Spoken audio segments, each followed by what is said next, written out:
What's good, everybody? I'm not normally on. I'm not normally up this late, but hey, special time, a special season. So guess what? I'm on late today. Just want to do a little talking, do a little poetry, fix this shirt, whatever I got going on. Let me stand up. GB. GB. I usually have that at the end of my videos. GB stands for God Brothers. So I'm just your average God brother. So that's where GB came from. My name is Michael Gibson. I write under the name Biblical Poet. I speak on socially relevant topics. My goal and the aim is just to unite the king in you, the queen in you, and most importantly, to speak to the covenant that's inside of you. So I've been writing since I was probably I really started writing pretty big about middle school. Middle school is when I really started writing kind of heavily, and when people would get on my nerves and I didn't necessarily want to address them, I would write poetry, and poetry was a way for me to kind of express my feelings in, I guess, in a non-combative way, but getting the point across. Because if I had any issues with you, then you would know through the lyrics, through my words. So that really began my journey of poetry. I wrote in some books when I was in like middle school, did a little poetry stuff, but I just liked writing. And as a kid, growing up in the era of rap music, I would listen to a lot of rappers when I was growing up. I mean, my mom and dad, my mom and dad's house, it was all about the whinings. They was heavy about that whinings thing. But for me, I started listening to some other people, some rappers, and I really loved Eric B. and Rakim. Eric B. was like my dude. Kumo D, he was good too. And then when I got to college, I was a fan of the Wu. I was a big Wu-Tang fan. I was a big DMX. I used to listen to DMX like all the time.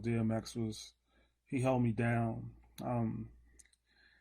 My friends and my roommates used to laugh at me in college because I always listened to the censored version because I didn't want to have a whole bunch of people cursing in my dorm room. So I always listen to the censored versions of the radio songs, but I liked rap music, and being raised in the church, you always kind of had your gospel roots. And my grandmother, she wrote plenty of songs. And by the time when I first met my wife, fiance, girlfriend / friend, I remember telling her that I was a musician and that I could play any instrument that I wanted to play, and she would say like, well, you think you can play the piano? I was like, look, I'm a musician. I can play any instrument. Now, I play the drums and I play the congos. Congos is my dominant instrument that I play. But I was like, I can play anything because I got an ear to hear. My whole family is musical. So she had challenged me to play the piano. So I took that whole, not the whole semester, but I took a couple of weeks and I learned One Last Cry on the piano. So that was like the first tune I actually banged out on the piano. Brian McKnight was a huge influence on me. So it was kind of weird because I like rap music and I liked slow music. So it was like slow music, rap music, slow music. But Brian McKnight, he was my ultimate guy back then. Then there was a singer by the name of Joe Thomas. He's still singing today, but he was a childhood friend that played in my church. We played in the band together. So Joe became my new, I guess, man crush, if you want to call it, when it comes to singers. And then I grew up with, your traditional Jodeci's and your Boys the Men. And those were kind of like the people I listened to. But from a gospel influence, I was always heavy Commission, Fred Hammond, Marvin Sapp, Marvin Winans, the Winans families, BB and CC Winans. You know, those were my spiritual influences. So that's kind of like, you know, who I am as musically. I mean, I always loved Stevie. I mean, who doesn't love Stevie Wonder? Stevie Wonder is just a gifted person. So I've always been a huge Stevie fan. Stevie is my dude. Michael Jackson, I mean, before he went, you know, a little crazy there. I was never a huge Prince fan. Prince was just, I mean, he's gifted. But musically, he was more of that rock thing, and that just wasn't my style. But for me, music has always just been a big part of my life. As an adult, you know, I only listen to Christian or gospel influences. I don't listen to secular music anymore. Not saying that if a secular song is on the radio that, you know, I turn it off or I'm oblivious to, you know, music was going out there. I have ears. So you do hear things through TV, through sports venues and things of that nature. But today, none of that plays on my radio. But I called this Poetry and Life After Seth. So I got a book, Life After Seth. It's available. That's the one copy. This is the real copy. Doesn't have that little tag on it. It's available on Amazon. It's also available through a link that I have, a bit.ly link. It's called Life After Seth. But I was going to do a little poetry tonight. I was going to do something a little different. I don't know who's all on. It's not showing me. It says one person is there. But I was going to put some music on. I don't know how it sounds. So if you are there when I start this music, if you could be so kind to tell me if it's too overpowering, if you can hear it. So if you're there, it would be wonderful to let me know if you can actually hear this music in the background. I'm using my phone as my other device, so I'm not able to hear it. So could you give me a heart? Could you give me a like? Could you give me something to let me know if you can hear that music? I typically, when I write, I don't write to music. That's not what I do. I just try to write, and after I write,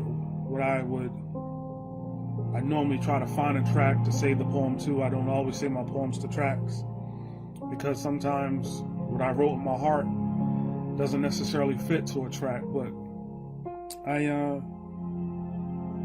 love writing these days. I mean, I'm probably more expressive in my writing than I am in my real life every day. Again, whoever just signed on, let me know if you can hear that track. If you can, give me a heart, give me a like. Tell me if it's too loud, if it's too low, if you're not hearing it, or you can comment, because I can't really tell. History Now is a poem that I remade from a poem called The Flag. And when I wrote the flag, that thing just had a part in there that really kept speaking to my heart. So I was like, I'm just going to redo this poem. I'm just going to really try to rock out on it and expand upon this little part. So this is where the History Now came from. History Now is in my book, The Awakening. But I'm just going to kind of read through it. Forgive me if I stumble on some of these words, because like I said, I don't have all these poems that I've written memorized, but I like to read them anyway. So I'm going to start this track, and I'm going to try to do this poem, History Now. The reason we celebrate our history, because for far too long, we were only told his story. Today, I hope to give you a different view so that you may see the journey of our shoes. You will view history differently if your face was at the end of that gun, or your neck at the end of that noose. You would view history differently if that cross was burning in your yard. If you were the one sitting behind bars for a crime you didn't commit. You would view history differently if your forefathers died in the bottom of that ship. If this country was built off the sweat of your brow, but when you needed to get a drink to quench your thirst, you were told that fountain isn't for your lips. You would view history differently if, when you wanted to eat, you could only enter from the rear side. When you wanted to get a ride on that back bus, it could only be from the back. You would view history differently if, when you stood up for yourself, there was a fire hose, a baton, or a firebomb for your church. I hope you see history differently now. For God sent us a king, but you shot him down. We built it on Wall Street, but you burnt it down. You should view history differently now. We built your railroads for you to travel freely around. But for us to gain freedom, Harry had to take it around. You should view history differently now.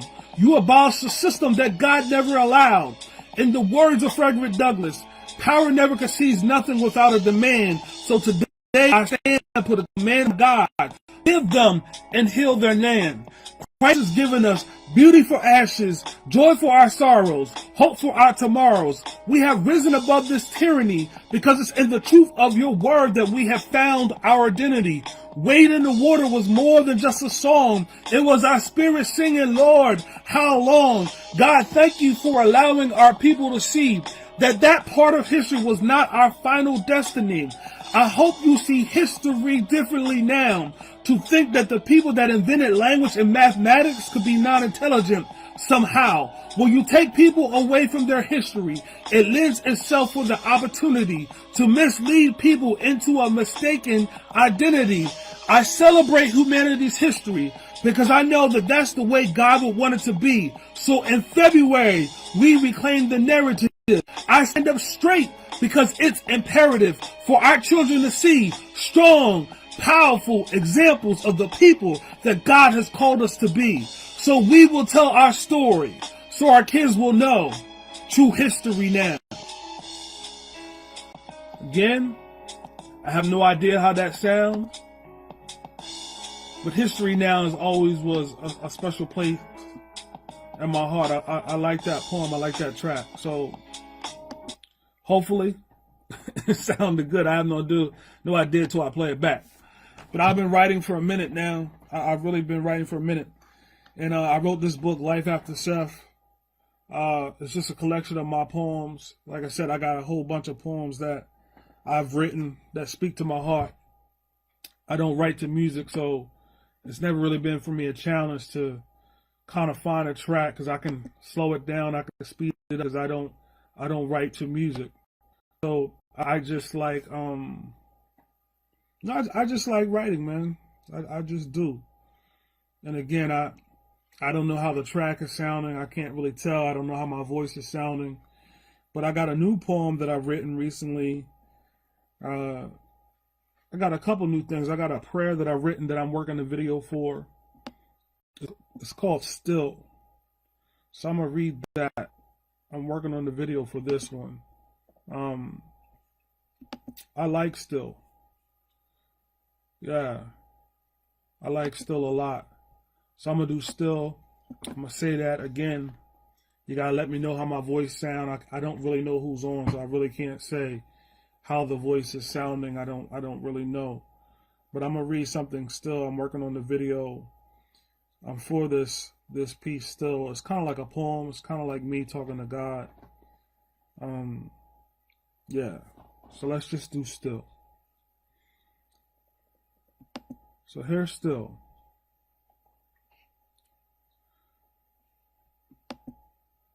I'm going to go to this track. I'll find this. I have a track that I set it to, but again, I don't know how the music is going. And I know I'm kind of rambling right now, but bear with me. It's late. And I'm just trying to give you a feel for who I am and what I do. Like I said, I love to write. What is my style? It's just my style. So I'm probably not going to sound like anybody else that you know. I'm just going to sound like me because I'm me. Really is that simple. So let me find this track. What's it called? This one right here.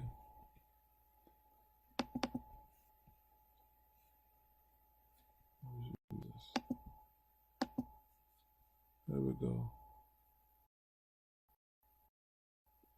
This is something that I recently wrote. What's up, Martise? So this is called Still. I just wrote it. It's kind of like a prayer. Again, I don't know how well the music sound, but I'm just going to say it with the music. Again, I'm going to make a video to this, but this is called Still. Father, thank you for your word that never loses its power. Thank you for your blood that can never be washed away. Thank you for the sacrificial lamb that still saves until this day. Thank you for the breath of life that still fills our lungs, for the sun that still shines, for the ocean that still obeys your every command, for the moon and the stars that light the night skies, for the constellations you created that are still our guides, for the creatures that still instinctively follow your plans. Thank you for the universe that you still hold in your hands. So even when we can't see our way, we still trust in our Creator that holds all things in place. There is no problem too big for you. Nothing man-made that your grace can't fix. God, we won't turn to the creature, because without you, none of this exists. Even when scientists try to explain all of your mysteries, they can dissect all of the parts down to the finest molecules. Still, they never can answer this one simple thing. Who started the clock? There is no disease that you cannot cure. So we will rest in your love, because when we trust in you, our thoughts and feelings are reassured. You said in your word that the thoughts that you have towards us are thoughts of peace, hope, and a good expected end. So even with all this uncertainty, one thing we can count on for sure: God has us, because as believers we have surrendered our will to His, and the Father always protects His property. Now that we have prayed, it is our time to stand and be still. So that's a new one I just wrote. Still, that's not any book, but I like that. I like that a lot.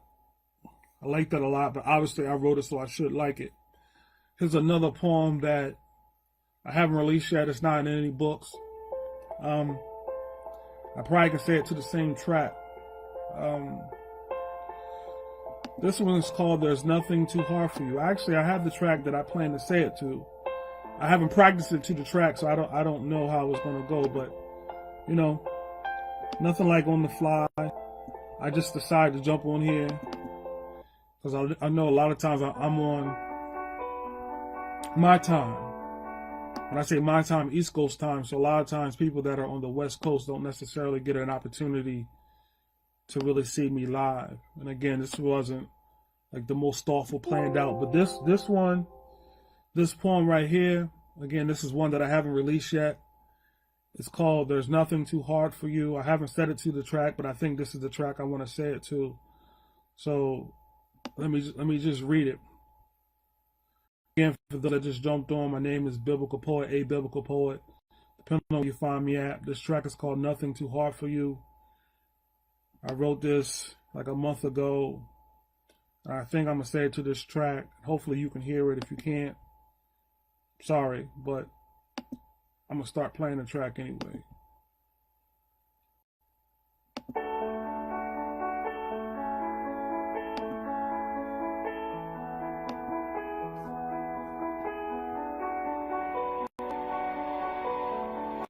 There is nothing too hard for you.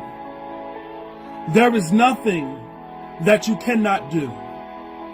This is not about hearsay. This is about what I've seen you do. There isn't any valley that you cannot pull me through. No mountain too high that you can't reach up to. There is no place too far that you won't run after me. No sin too big that you still won't love on me. There is no hurt that you can't heal. No wound that you cannot bandage. There is no child of yours that you will leave abandoned. There is no devil in hell that can pluck me out of your hand. For the God I know has me in His plans. So fill me up, God, because I'm feeling low. but I am confident in you there is nothing that you don't already know. So I submit my will unto you, O God. I release my burdens and let them go, because there is no greater than your yes. Father, I know you have been commanded to bless, so I will rest now because you are the God who never sleeps. You've been a God of your word, and your word you always keep. Father, I know there is nothing too hard for you. So now I sit back and let you do what you do. Your grace and mercy has carried me thus far, and my trust in you will help me go beyond the limitations that I feel in my soul. It is the truth of your word that makes me whole. The people that know their God shall be strong and do exploits. And as I sit back in a moment of reflection, trusting in you is the right choice. So that's the poem I planned to label, There's Nothing Too Hard for You. Again, I don't really know how the sound sounds in terms of the track, but I will play back, but there's nothing too hard for you. So I'm constantly writing because I love to write. Because I love to write, that's where this book, Life After Seth, like I said, I have it available. It's my new book of poetry that I wrote. It was written to my three kings, as I call them. The first king being my dad, the second king being my firstborn son, Seth, and my last king is my child that I have now that I hold in my arms. So I just love poetry. I love writing. I just love doing a lot of things creatively. So I'm not really overly expressive all the time, but in my poems, that's usually when you get, part of the best parts of me to come out. I'm going to try this again. Here's a poem that I wrote called My Scars. This is one of my favorites, man. Every poem speaks to me differently. Now, My Scars is in Life After Seth. I've read it before online, but I'm gonna do it again right now. I just randomly pick a track, so I don't even know if this really goes to the track, but I just want to share some poetry tonight. Again, I don't even really know how many people are out there, but it's all good. This is what I feel like doing before I head to take a nap for the night. So this one is called My Scars again. Let's see. Let's start this track over again. I didn't write it to this, but I'll say it. Let's see.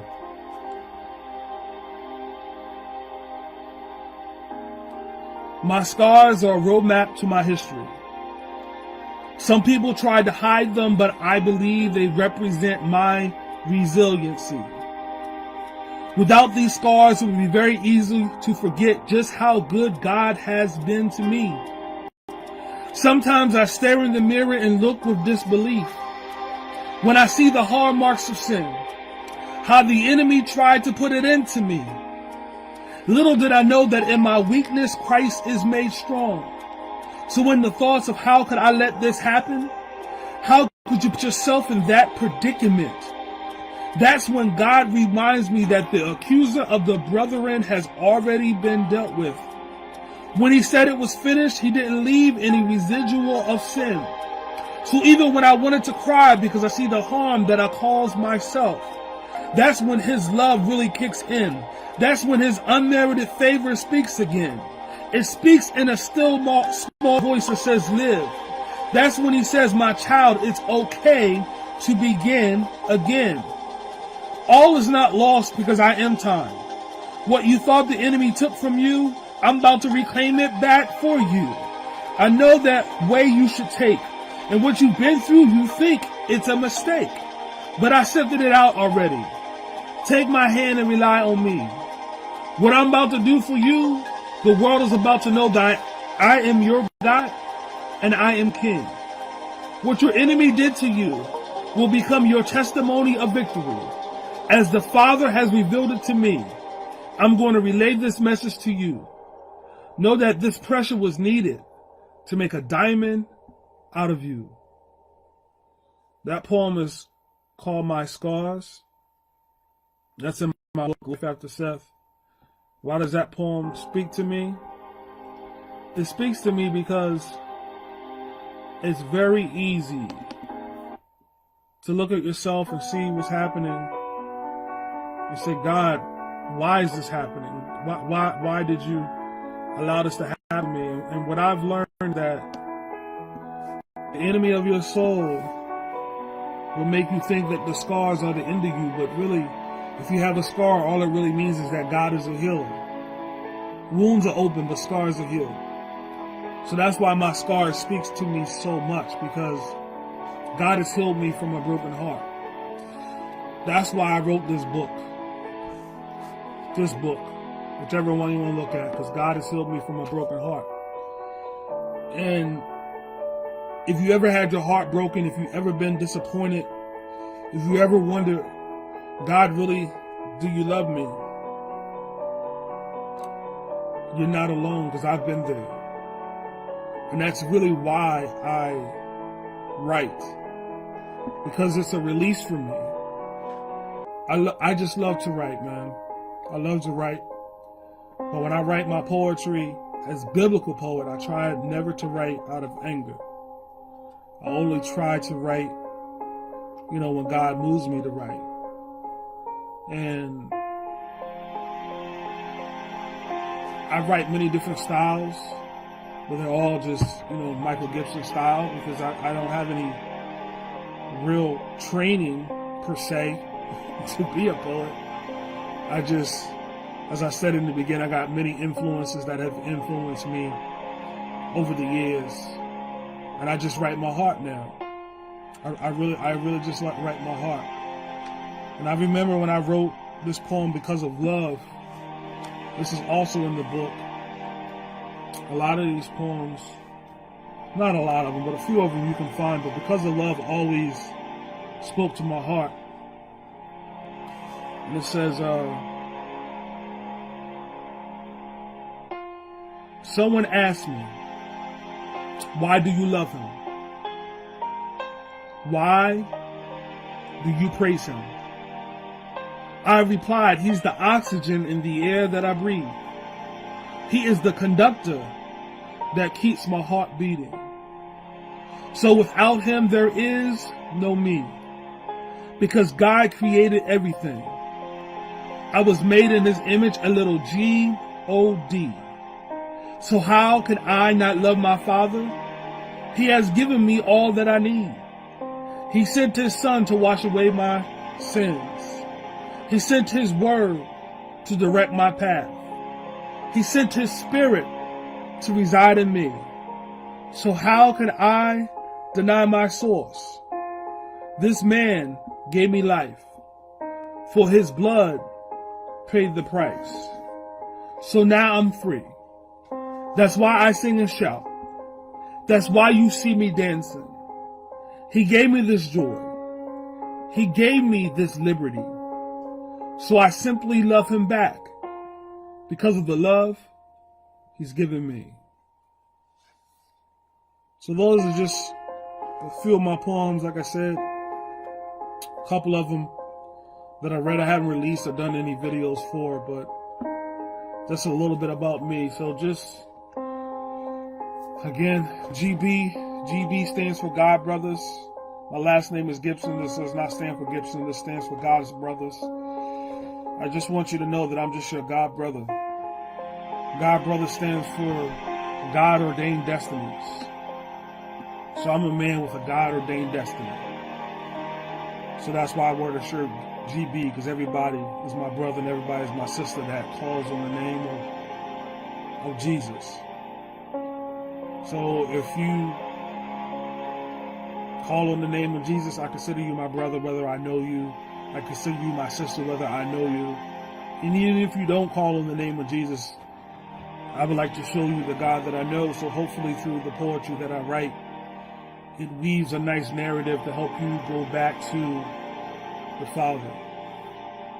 So again, I just wanted to let everybody know that I have a book, and I just wanted to share some of my poetry.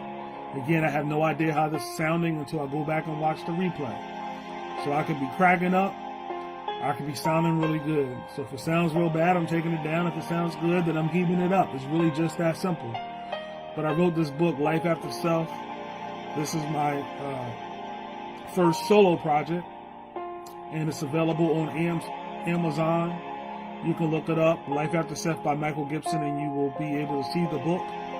Or you can order a book directly from me. I'll autograph it and send it out to you. And I have a link, bit.ly/Life After Seth, with life being capitalized, A being capitalized, Seth being capitalized, just like you see it here. bit.ly/Life After Seth. And I just wanted to share, some of my poems with you guys today. So that's me, Michael Gibson, biblical poet. A biblical poet on Periscope and a biblical poet on Instagram. But everywhere else, I'm biblical poet. But I'm just me. Nothing spectacular. I just try to be humble, and like I said, I try to write my heart. I try to do what my Father tells me. So no, I'm not a perfect person. I have flaws like everybody else has flaws. But I'm smart enough to know that I don't have all the answers. And I'm smart enough to keep my face in the Master's face. And what I mean by keep my face in the Master's face, when you seek after God, when you really seek after God, what you will do is learn to love all aspects of Him. You'll begin to love the disciplined side of Him. You'll begin to love the jovial side of Him. There's many sides to God. There's many aspects to God. And through my journey of life, I've learned to really enjoy all the many different sides of God. So it allows me to, now just want to seek His face more consistently. Because I know that God is a man of hearts. I always say time doesn't heal all wounds, God does. So I don't know how long my wound would have been open. I don't know if my wound ever really would have got healed if I didn't have a loving Father to show me that He loved me and He spoke to me in many different ways. So that's part of the reason why I love Him. That's part of the reason why I continue to write and do the things that I do. So again, I just wanted to share my heart a little bit tonight. Nothing real deep, nothing real scripted. Not trying to do some crazy message like I normally do on my Why I Go to Church. This is just me talking and just letting you know why I write, why I do what I do. I love what I do. And hopefully somebody else will like what I do. I often say that God hasn't called me to save everybody, but He's called me to save somebody. So if I can uplift the heart of one person, then for me it's worth it. One person is worth the sacrifice. One person. So again, that's just some poetry. A little bit about my book. I read you a couple poems out of the book again. When I go back and watch the replay, I know how I sound, but this is the book. This is me. This is I is me. This is the front of the book. Boop. This is the back of the book. Boop. I bring it real close, real close. There it is. That's me. But it's Life After Seth. And the book is just about me turning my mess into a message. I think that's one of the most important things. To understand that your mess can still be a message. Sometimes we get lost in translation thinking that a mess can't help somebody. Everybody has a mess in some aspect of their life. No one has it all together. And normally, the artistic folks or the people that are out front, there's a soft spot inside of them that few people ever know. And there is a part of a lot of people where they are actually afraid to express their deepest thoughts. So the persona of them becomes greater in the minds of the people than actually the person is. And what I found that being humble before God allows me to stay humble before men. I think it's very important just to be humble and stay humble, because humility takes you a long place in life. So I just try to be humble. I really just try to be humble, because I know that the more humble I am, the more able I'm able to be bended You know, I may be pliable to God. Because when you become so rigid in your belief and your ideology, sometimes you're not flexible enough to God. Now, some people may know me and say, "Well, Michael, you're stubborn." Well, I'm stubborn in my belief in Jesus Christ. I'm stubborn in that belief, and you're not going to move me off the square of that. So, if it comes to something dealing with my belief in my Creator, yes, I'm very stubborn. But everywhere else, I'm pretty flexible. Another spot that I'm probably stubborn in is just when it comes to my creativity. I will take feedback. I love feedback. So if something I wrote, my cousin, I usually bounce some things off of him. I bounce some things off my wife and some other people. If I wonder how it works, it's something good. Because I know that you should like what you write, in theory, but it don't always make sense. So if I have a concept but it doesn't make sense, or I'm putting in my heart and in my mind, what I'll do is I'll check with, some of my close friends and say, let me run this by you. Because sometimes what you think you're saying or conveying, you're not always conveying. So when it comes to my creativity, I love to draw from many different areas. So I'm always just hungry for information. Hungry for information. So I listen to a lot of things. I listen to a lot of pastors mostly because that's just where my heart is. That's where I want to eat. I want to eat from God's table. I don't really prefer to eat from other table. I'm not saying I don't listen to anything else. I like the Breakfast Club. Those guys are good. I wish they cleaned their language a little bit, but they do some great interviews. I like Vlad TV. He does some good interviews. I really like Vlad. But outside of pretty much those two things, I mean, obviously whatever comes on your Facebook feed, but mostly I listen to teaching. I love Bill Winston. Bill Winston is very good. I like Creflo Dollar. He's good. I like Noel Jones. He's good. Michael Todd. He's good. Stephen Furtick is good. I love me some TD Jakes. He's real good. I like those guys as far as like on a national level. Then on a not national level, I like to listen to my cousin Marcellus Quickly. He got some good knowledge on the tabernacle. He Revealed Truth Bible Study. He comes on a lot. I like listening to him. He got some good knowledge. I love my own pastor at Faith Life Center, Pastor Ray Smith. I always make him first because he is the shepherd of the house that I go to. I love House of Refuge there in Bear, Delaware, Wrangle Hill Road, Pastor John Grimsley. I love listening to his teaching. I'm Apostle D.G. Taylor out in Albany. I love his teaching. And then on the social media platform, I have some guys that I listen to. Apostle Michael Bobian. I enjoy his teaching. He comes on Midday Inspiration with Michael Bobian. Apostle Raquel Pender, I listen to her. I enjoy her teaching as well. And then I got my business sister, Altavis Pelzer. She comes on a lot. I enjoy, drawing inspiration from Altavis. Also, there's a young lady by the name of Venus McCoy. I listen to her broadcasts. I share her stuff out. You go through my timeline, you kind of see what I share, but I enjoy listening to Venus. I enjoy listening to T. Sly, Tasha, which is Venus's sister. I enjoy listening to her.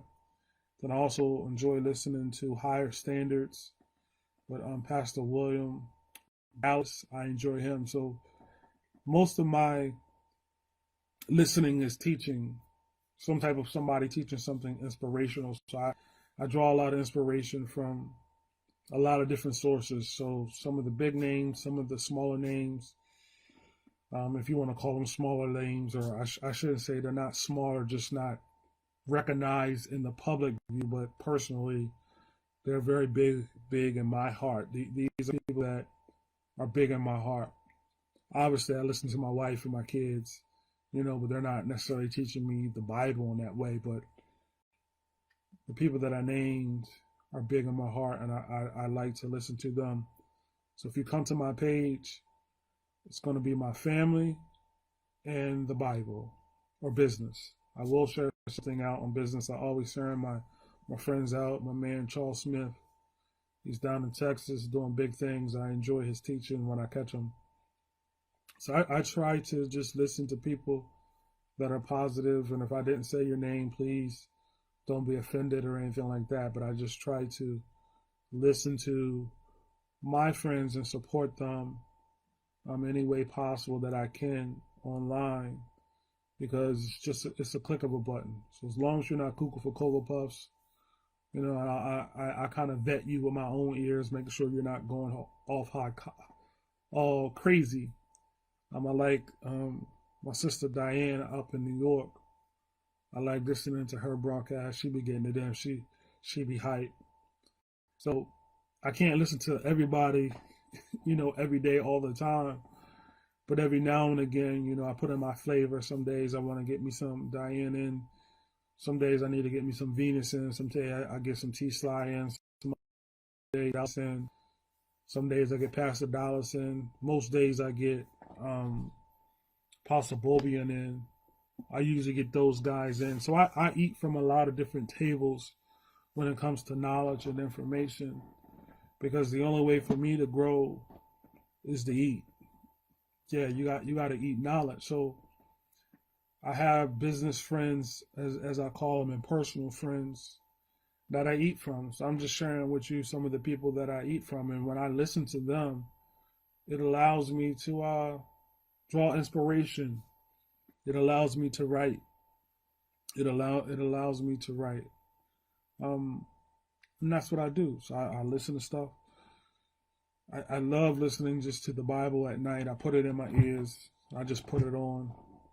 I love listening to Psalms and Proverbs. I love those two books, Psalms and Proverbs. I try to listen to all the scriptures, but Psalms and Proverbs, just the way the writer wrote, it touches my heart. So those are some of my sources of inspiration. But again, I just wanted to share some of my poetry. Again, I'll have to check back in and see how everything sound. I won't know until the replay how things are sounding, because like I said, I've been having problems with my audio the last few days. I'm gonna have to try to figure that out. But I love poetry. That's why I write poetry. That's why I have a book of poetry called Life After Seth that I have available. If you want a copy, like I said, you can get a copy from me. bit.ly/Life After Seth, written like you see it, capital L, capital A, capital S. So bit.ly Life After Seth, or you can go to Amazon and order your own copy directly from there. This Life After Seth by Michael Gibson. But I just wanted to share some poetry. Poetry is what I love to do. I love to write. I love to create.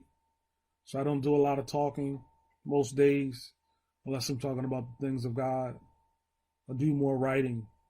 I do more writing than anything. So my phone, I got all kind of notes. I got all kind of poems that I'll start writing that I may not ever even kind of finish. I got some poems that are a little more hard hitting that I haven't finished. Well, when I saw that Central Park 5 movie, that thing really got me writing. That movie really touched me, and there's a poem that I haven't released yet. It's called "Where Am I Safe?" I try to defend all people, but I definitely defend people that look like me, because I think people that look like me need to be inspired and uplifted. Not saying that I don't write or speak to all people, but certain subjects touch my heart. So where am I safe? When I saw that young man get gunned down by that lady in his own house, that really got me writing. So I haven't released that, but where am I safe? Really, really, if I can't be safe in my own home. So that got me writing. So certain topics will get me writing, but I won't release it. I won't release it if I feel like there's any tinge of anger. I won't do that, because that's just not my style. So if I write and I feel like I'm angry, and when I read it, I'll just let it go. I'm not going to release anything that makes me angry. I'm not saying I won't release things that are controversial, but I'm not going to never write out of anger and put it on paper to make it sound vitriol. Again, I will speak on controversial subjects because as an artist, I think it's our job to do that. I think it's our job to touch every subject in a creative manner just to allow people to kind of think differently. So that's what I do when I write. But I just try to be a sponge when it comes to information. So I gave you some of the tables that I eat off of. But the main table is the Bible. Yes, that's the book for me. That's primarily where I draw my inspiration, and some of my early influences as a kid was, those music groups. Like I said, I grew up on the Winans. I grew up on Commission. That's what was always playing in my house. And then you just have, some of the rappers that I listened to as a kid. But I never was a rapper. I've always been just a talker. And they used to tease me and say I need to have a radio station because you talk kind of soft and low. But hey, it's my voice. I'm not changing it.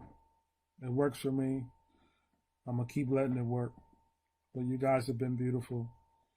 Thank you for your time. And it's late on the East Coast. So I'm signing off. Have a good night. But like I said, I got the book Life After Seth if you want a copy of it. I said it like 5 times in the video, but I'll say it again. It's available on Amazon. Life After Seth by Michael Gibson. Or you can order a copy directly from me at Life After Seth. Go to bit.ly Life After Seth all together with capital L, capital A, capital S. Be blessed, and be blessed. Have a great night, everybody.